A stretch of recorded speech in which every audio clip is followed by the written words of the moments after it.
গার্ডিয়ানরা, শিক্ষার্থীরা যার যা নিজস্ব তাড়নায় কিন্তু নিজের দিনের তুলনায় দ্বিতীয় দিন, দ্বিতীয় দিনের তুলনায় তৃতীয় দিন এবং ঠিকভাবে যেন সব কিছু পৌঁছে দেওয়া হয়, যারা এখন কোনো কিছু পাচ্ছে না।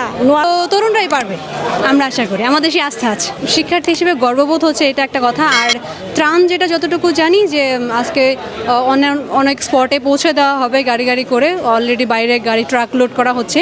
তো ওইভাবে করে যখন পাঠিয়ে দেওয়া হবে, কিছু জায়গা খালি হবে, তখন আরও যখন ত্রাণ আসবে সেখানে রাখা হবে। তো তার পরবর্তীতে কী প্ল্যান হয়তো বা সিনিয়ররা জানে, আমি ক্লিয়ার বলতে পারবো না। আলহামদুলিল্লাহ অনেক ভালো সাড়া পাচ্ছি এবং বাইরে থেকে যেসব স্টুডেন্ট আছে তারাও আমাদের সাথে অনেক হেল্প করছে। প্রাইভেট, পাবলিক সব কিছু মিলায়ে এবং ন্যাশনালে যেসব ভাই বোনেরা আছে তারাও আমাদেরকে অনেক হেল্প করতেছে।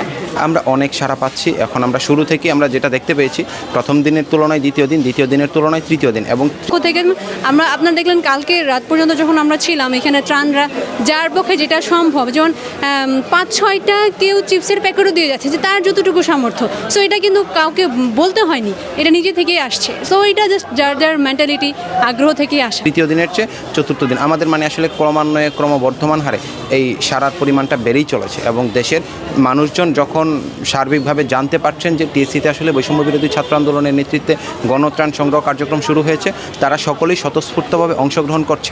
বিশ্ববিদ্যালয় থেকে এত টাকা ত্রাণের জন্য উঠছে এবং আমরা যে সাধারণ শিক্ষার্থীরা মানুষের জন্য অনেক কিছু করতে পারছি, এটা আমার কাছে অনেক ভালো লাগছে।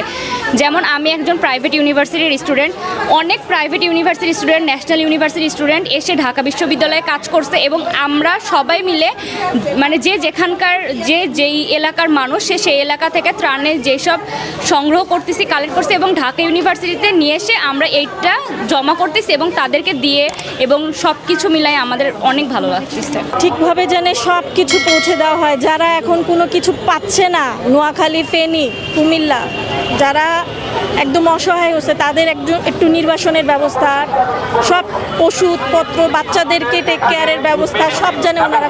গার্ডিয়ানরা, শিক্ষার্থীরা যার যা নিজস্ব তাড়নায় কিন্তু নিজের পক্ষ